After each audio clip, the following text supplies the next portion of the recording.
discussed in last class, we discussed about the rural marketing research. ठीक है, so rural market research is not like the urban areas research. अब urban area में situation क्या था कि भाई वहां पर आपका जो भी प्रॉपरली सिस्टमैटिक वे में हम कंज्यूमर से डील भी कर सकते हैं, कंज्यूमर से डेटा भी ले सकते हैं, यानी प्राइमरी सर्वे करना भी बहुत इजी था वहां पर, प्राइमरी डेटा कलेक्ट करना, और सेकेंडरी भी आराम से हम कलेक्ट कर सकते थे। बट क्योंकि अर्बन और रूरल एरियाज के कंज्यूमर्स क्या है, अलग अलग हैं, तो ऐसे सिचुएशन में हमारे पास बहुत कॉम्प्लेक्स सिचुएशन था, कैसे कलेक्ट करेंगे हम डेटा, कहाँ से, रूरल एरिया से, रूरल मार्केट से। तो वहां पर कहाँ से कलेक्ट कर सकते हैं, रूरल एरियाज में, रूरल जो चौपाल एरिया है जहाँ पर लोग एक साथ मंडली लगा के बैठते हैं, बात करते हैं, एडवाइस लेते हैं शाम के टाइम पे, है ना, वहां से we can take the. And ये चीज जरूर याद रखना है कि जब भी हम रूरल एरिया से डेटा कलेक्ट कर रहे हैं तो सही जगह को चूज करें, राइट प्लेस को चूज करें, ठीक है। जैसे चौपाल हो गया, वहां के रिटेलर्स हो गए, क्योंकि हम मार्केटिंग का रिसर्च कर रहे हैं, मार्केट के ऊपर कर रहे हैं, तो प्रोडक्ट की अवेलेबिलिटी, प्रोडक्ट का डिमांड, ये सब भी चीजें हमें पता होनी चाहिए। So we are able to take the help of the retailers as well. उसके अलावा और हम क्या कर सकते हैं, वहां के मेला, फेयर्स वगैरह पे जा सकते हैं, वहां पर लोगों का परचेजिंग पैटर्न को चेक कर सकते हैं, देख सकते हैं लोग कौन सा सामान ज्यादा प्रेफर कर रहे हैं, कौन से ब्रांड का प्रोडक्ट ज्यादा खरीद रहे हैं, ठीक है। तो ये सारी चीजें भी हम एनालाइज कर सकते हैं, क्वेश्चन पूछ सकते हैं। सो रूरल एरिया से डेटा हम ऐसे कलेक्ट करेंगे। साथ साथ में अगर प्राइमरी डेटा, अगर हमें कोई सेकेंडरी डेटा कलेक्ट करना है, यानी कि सेकेंडरी मतलब कि जो डेटा ऑलरेडी कलेक्टेड किया जा चुका है पहले, लेकिन हम लोग हेल्प ले रहे हैं उस डेटा का, for what, for basically research, right. तो वो सारे डेटा कहाँ से ले सकते हैं, जैसे सेंसस का डेटा आता है, जिनको जनसंख्या कहते हैं, जनसंख्या गणना जिसको कहते हैं, ठीक है, तो उसका हम ले सकते हैं हेल्प, ठीक है। सेकेंड हम क्या कर सकते हैं कि we can take the help of panchayat office. Panchayat office से हेल्प ले लेंगे किस चीज में, सेकेंडरी डेटा में, वहां से पूरा रिकॉर्ड निकाल सकते हैं लोगों का। उसके अलावा हम कुछ types, other type of research कर सकते हैं, जैसे कि वहां की लाइफ कैसी है, वहां के एरिया में लाइफ कैसा है, किसका, रूरल पीपल का क्या है लाइफ। तो ये सारी चीजें हम क्या कर सकते हैं, रिसर्च कर सकते हैं।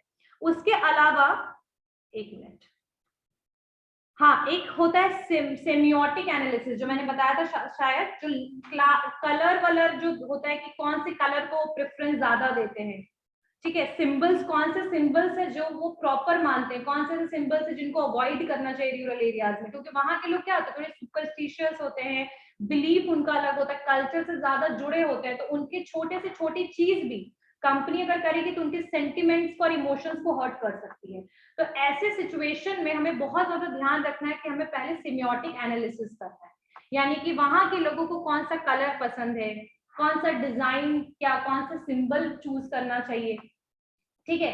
तो अब इस तरीके का अगर आपने देखा होगा, जैसे कि वहां पर अगर पानी की कमी को कैसे दिखाया जाता है कि प्रॉपरली हमने क्या बना लिया, तो सिमियोटिक एनालिसिस इज रिक्वायर्ड। उसके अलावा कस्टमर की आईक्यू, जैसे उनसे क्वेश्चन कर सकते हैं सेटिस्फैक्शन के ऊपर, लॉयल्टी के ऊपर, कौन सा ब्रांड पसंद है उनको और क्यों पसंद है, why they like this, right. तो देखो वहां के लोग प्राइस सेंसिटिव वाला एक रीजन है कि वो ब्रांड ज्यादा देखते हैं, पैसा कि किसमें हमें कम लग रहा है, तो that is also the reason. But still we can take the customer IQ, मतलब बोल सकते हैं ना कि इंटेलेक्चुअल जो बोल सकते हैं क्वालिटी है, मतलब वहां पर क्वेश्चन कर सकते हैं, कस्टमर की आईक्यू को चेक कर सकते हैं। साथ साथ में हम वहां पर और भी चीजें कर सकते हैं कि लाइक वहां के दूसरे ब्रांड, जिसको कहते हैं एटीपी, एडवांस ट्रैकिंग प्रोग्राम। तो एडवांस ट्रैकिंग प्रोग्राम में हम क्या करेंगे कि कौन सा ब्रांड वहां पर हेल्दी, मतलब कौन से ब्रांड हेल्दी है, कौन सा ब्रांड सिक है, यानी कौन से ब्रांड का डिमांड ही नहीं है बिल्कुल, कौन से ब्रांड का हेल्थ, मतलब हेल्दी इन सेंस कि कौन सा ब्रांड चलता है, ब्रांड इक्विटी का मतलब ब्रांड का वैल्यू कितना है, ये सब भी हम, और दूसरे ब्रांड का क्या परफॉर्मेंस है, ये सब चीज को हम एटीपी के थ्रू, यानी एडवांस ट्रैकिंग प्रोग्राम के थ्रू क्या कर सकते हैं, पता कर सकते हैं, राइट। उसके अलावा और भी चीजें मैंने बताई थी आप लोगों को, शायद related with the social research मैंने बताया था, क्वेश्चनियर कर सकते हैं, ये सारी चीजें तो चलो हो गई। अब मैंने बताया था लास्ट क्लास में कि लिमिटेशंस और चैलेंजेस क्या हैं आपके रूरल मार्केटिंग रिसर्च में। लिमिटेशन क्या है, एक तो नेचर ऑफ रूरल मार्केट, बहुत ज्यादा अनऑर्गेनाइज्ड रूरल मार्केट है, बहुत छोटा है मार्केट, ठीक है, बहुत ज्यादा भीड़ भाड़ बोल सकते हैं बहुत ज्यादा होता है, तो वहां पर रिसर्च करना that can be the difficult thing, ठीक है। सेकंड है, वहां पर रूरल मार्केटिंग के लिए बहुत सारी कंपनीज आज भी बजट नहीं बनाती है, समझ रहे हो, यानी बजट का, पैसे की दिक्कत, पैसे की कमी, ठीक है, पैसा जो है वो एलोकेट नहीं करती है रूरल रिसर्च पे। क्लियर। थर्ड है आपका lack of uniformity in secondary data. Uniform का मतलब पता है क्या होता है, एक जैसा, ठीक है, इसलिए तो स्कूल के यूनिफॉर्म को हम लोग यूनिफॉर्म कहते हैं, because everyone is wearing the same kind of uniform, right. हाँ, gender difference is there, like male के लिए मतलब बॉयज के लिए अलग, गर्ल्स के लिए अलग, ठीक है, लेकिन फिर भी उसको क्या बोलते हैं, यूनिफॉर्म। तो यूनिफॉर्म की कमी है, यूनिफॉर्मिटी की इसलिए कमी है क्योंकि अगर हम डेटा को कलेक्ट करते हैं, जैसे मान लीजिए कि एक जगह पे गवर्नमेंट ऑफ इंडिया लगी, उसने डेटा कलेक्ट किया, एक जगह पे गवर्नमेंट की किसी और सब्सिडियरी कंपनी ने कोई कलेक्ट किया डेटा, दोनों का डेटा सिमिलर हो, ये पॉसिबिलिटी कम है। यानी हो सकता है कि फाइंडिंग्स, दोनों के जो फाइंडिंग्स होते हैं रिसर्च के, वो दोनों के क्या हो जाए, अलग अलग हो जाए, वैरी कर जाए। अरे बात समझ में। तो ऐसे केस में आप कौन से डेटा को वो ट्रू डेटा मानोगे, कौन से डेटा पे आप बिलीव करोगे, that is a big problem, difficult thing, right. तो यहाँ पर ये भी एक प्रॉब्लम है, क्योंकि रूरल रिसर्च का काम बहुत लोग करते हैं। अगर आप आज भी कभी भी Google solutions and the solutions are different in every case, ठीक है।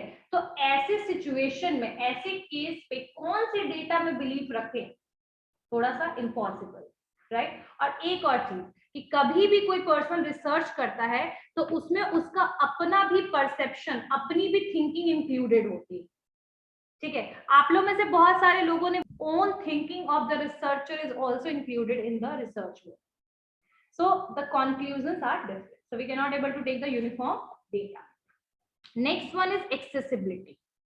एक्सेस करना मतलब निकाल पाना, रिसर्च करना, वहां से मटेरियल डेटा निकाल पाना, that is also the difficult task, ठीक है। We have to talk to so many people. और मैंने बताया भी था कि अगर आप कभी भी रिसर्च करने रूरल एरियाज में जाते हो तो सबसे पहले अपनी ये देख लो कि वहां का ओपिनियन लीडर कौन है, यानी वहां पर किसका एक होता है ना कि हर एक पर्सन, एक रिस्पेक्टफुल पर्सन कौन है जो उससे एडवाइस लिया जाता है, तो वो एक ओपिनियन लीडर, आप उसको पहले मना लो, like we want to do something and that is for betterment of the rural people. Once they convince, then you are easily able to talk to the people, rural people. So here the accessibility of data, that is also one of the major tasks, ठीक है, difficult task. Next one is a lack of facilities in rural areas. There are very less facilities, या बहुत normal, बहुत सारे facilities है ही नहीं, lack of infrastructure facilities are also वहाँ पर है ही नहीं, कमी है। साथ साथ में कोई टूल, जो रिसर्च टूल है वो कोई सुटेबल टूल नहीं कि किस टूल को हम यूज करें। मैंने बताया था ना कि बहुत सारे होते हैं, डिस्क्रिप्टिव है, एक्सप्लेनेटरी है, qualitative, quantitative, there are so many things.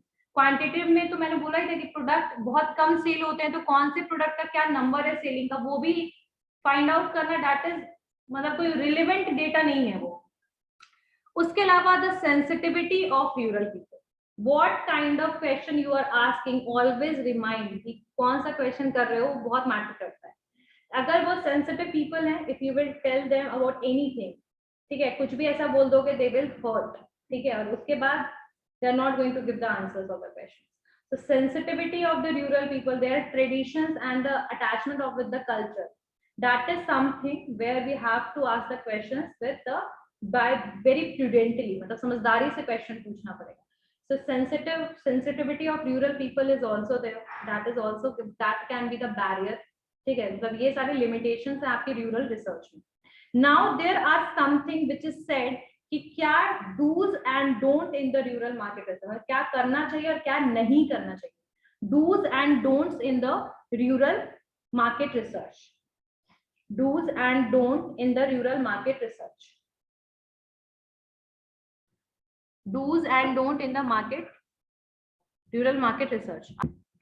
Okay, wear simple clothes,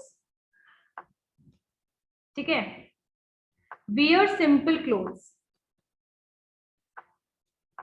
simple cloth पहनिए, जो वहां के लोग जैसा सुटेबल मानते हैं वैसे, जैसे वहां के लोग पहनते हैं, ट्राई टू बी, ऐसा दिखाइए कि आप भी उनमें से एक, ठीक है, wear simple clothes.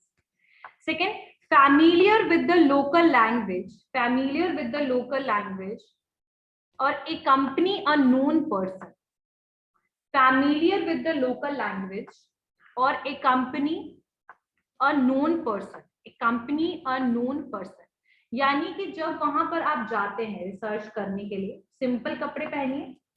दूसरी चीज, जब आप वहां जा रहे हैं तो क्या करना है, लोकल लैंग्वेज को थोड़ा सा नॉलेज होना चाहिए, लैंग्वेज जो है वो बहुत ज्यादा मैटर करता है. जस्ट इमेजिन कि हम किसी गांव में जाते हैं, we started speaking in English, what they think, you know, they will think that we are insulting them, right? Because obviously वो जो चीज आपको समझ नहीं आता है, तो वो चीज तो आपको लगेगा ना कि फिर भी ही और she is talking in front of us like वाली बात है. तो वहाँ की लोकल लैंग्वेज, अगर भोज बिहार का ले तो भोजपुर वाला एरिया, भोजपुरी जहाँ पर बोला जाता है उसका थोड़ा आइडिया होना चाहिए. जहाँ मगही बोला जाता है मगही का, तो जहाँ मैथिली बोला जाता है मैथिली का. So in short we have knowledge about the local language, so we are able to connect with this. ठीक है. और अगर हो सके तो किसी नोन पर्सन, जहाँ जहाँ के लोग, वहां पर लोग जानते हैं जिनको, उनके साथ आप जाइए. ऐसा नहीं कि अकेले जाइए, किसी को साथ ले लीजिए जो वहां का लोकल. ठीक है, आई बात समझ में? दोनों पॉइंट. तीसरा, spend time with villagers. Spend time with villagers. Spend time with villagers even thou spend time with villagers even though it is not needed, even though it is not needed to his research, to his research.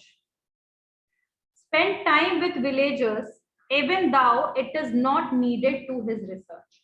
Like we don't need to be very much formal when we are doing research work there. Although we all know कि research में हमें किसी के साथ रहना, time spend करना जरूरी नहीं है, लेकिन जब भी आप विलेज एरिया में जाते हैं तो कोशिश कीजिए कि जो विलेजर्स हैं उनके साथ थोड़ा समय निकालें, उनके साथ बैठिए, उनके साथ खाइए, उनसे बातें कीजिए. सो उनसे एक normal, we don't need to talk only about the product and brand, but we have to talk the normal life के बारे में भी we need to talk to them. ठीक है. sometime when you will, the person will feel that he or she is a familiar with us, तो may be वो बातें जो है वो खुल के आपको बताएगा अपनी प्रॉब्लम्स को, right? And the problems of the rural area is something that is connected with the rural market as well, है ना? तो ये चीज सबसे पहले, कपड़े सिंपल पहनिए, वहां की लोकल लैंग्वेज का नॉलेज होना चाहिए. ठीक है. और साथ साथ में वहां किसी नोन पर्सन है उसको अपने साथ ले लीजिए आप, और उनके साथ जो विलेजर्स है उनके साथ थोड़ा समय बिताइए. ठीक है, उनके साथ थोड़ा सा टाइम निकालिए, स्पेंड कीजिए. और हाँ, जो जरूरी नहीं है रिसर्च के लिए, फिर भी you have to spend some time with the villagers. ठीक है, sensitivity is one of the reason. Next one,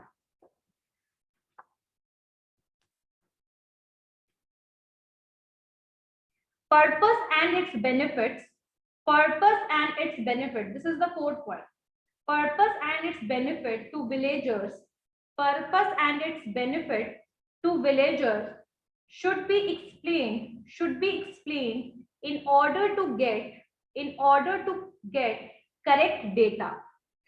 In order to get correct data. Purpose and its benefit to villagers should be explained in order to get correct data.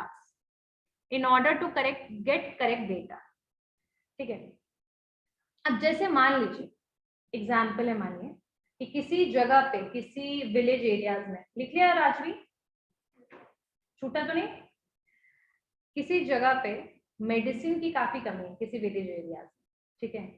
अब आपको पता, आप research कर रहे हो कि मेडिसिन प्रोडक्ट पे, medicine के कौन कौन से ब्रांड यहाँ पर अवेलेबल है. आप लोगों को पता होगा कि देयर आर मल्टीपल ब्रांड्स. ठीक है, रेनबैक्सी, ठीक है, GlaxoSmith, I guess there is one company. So there are multiple companies, right? So we are maybe, just imagine, ये चीज को एग्जाम्पल में लीजिए कि आपको पता है कि वहां पर सब ब्रांड मेडिसिन प्रॉपरली अवेलेबल नहीं. तो ऐसे केस में अगर आपको डेटा करेक्ट निकलवाना है तो आप ये बताइए कि ये जो रिसर्च है वो कैसे बेनिफिट देगा किसको, विलेजर्स को. अगर आप किससे बात कर तो उनको बताइए कि भाई अगर किसी को कल को फीवर होता है तो ये दवाई चलनी चाहिए, ये होना चाहिए, अगर ये अवेलेबल नहीं होगा तो दिक्कत हो सकता है, किसको डेंगू है तो ये होना चाहिए. Like you have to be first knowledgeable. जो रिसर्चर होना चाहिए उनको भी पूरा नॉलेज होना चाहिए. ऐसा नहीं होगा कि क्योंकि आप डेटा कलेक्ट कर रहे हो, डजंट मैटर कि आपको नॉलेज नहीं है, मतलब नॉलेज होना चाहिए आपको भी. ठीक है.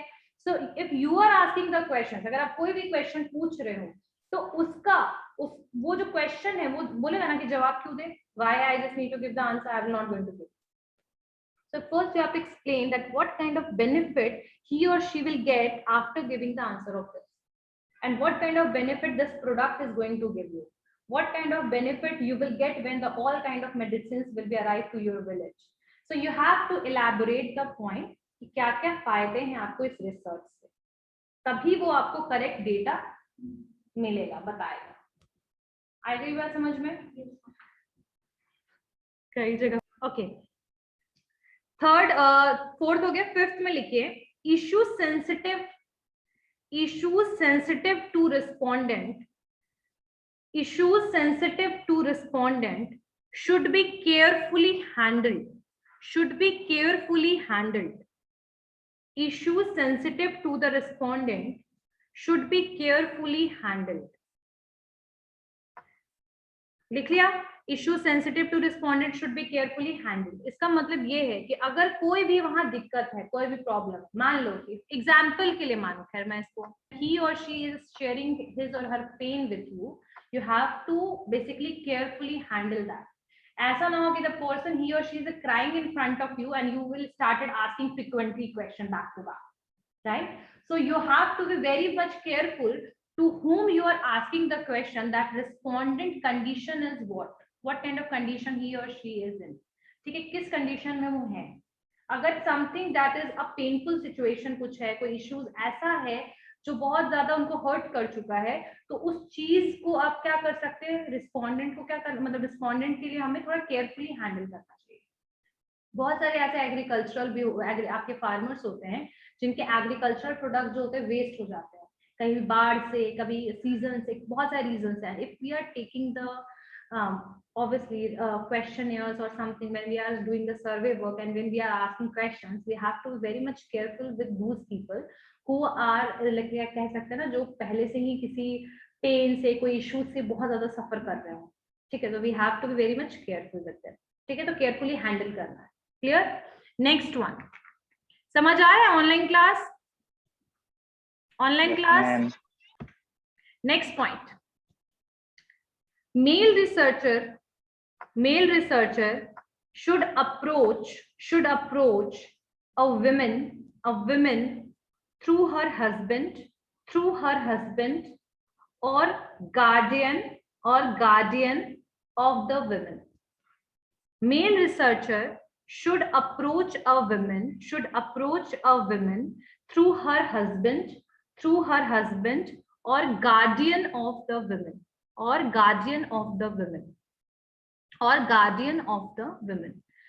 इसको ये क्यों बोला गया है, लाइक अगर कभी भी कोई मेल रिसर्चर है, ठीक है, तो कभी भी अगर वो किसी विमेन से कुछ क्वेश्चन करना चाहता है, तो उसको हमेशा ऐसे नहीं कि किसी कभी भी बोल दो, यहाँ पर बुला लो and then you are going to answer question. No, always ask the questions in front of his husband. Husband को अप्रोच कीजिए कि मुझे आपकी वाइफ से कुछ क्वेश्चन, कुछ सवाल करनी है, और अगर या फिर हस्बैंड या उसके गार्डियन, मतलब माता पिता, पेरेंट्स हो, उन वो अगर हैं तो उनके सामने you can answer questions, right? But if there is a women researcher, they can easily able to answer questions with the, ठीक है। Next, because the people we are thinking that the careful that if we are talking, if we are questioning the women, she need to be with her husband or guardian। Clear हो गया? Next, avoid one-to-one interact as they gather as crowd। Avoid one-to-one interact as they gather as crowd। Avoid one-to-one interact as they gather as crowd। इसका मतलब क्या समझ आया?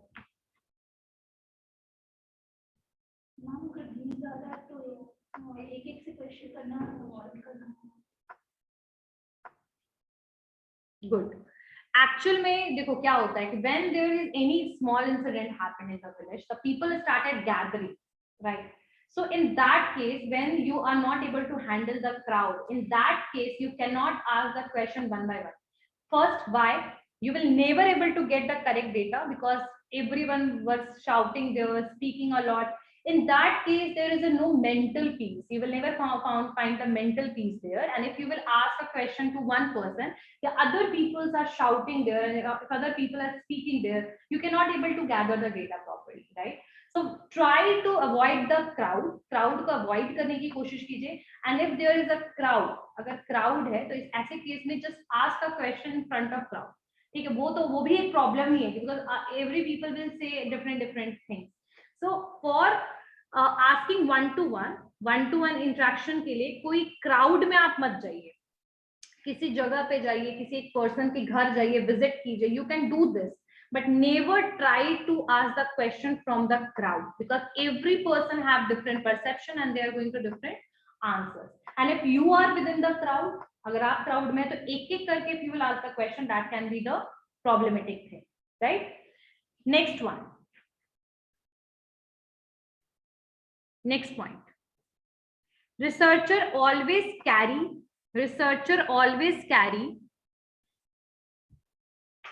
next, researcher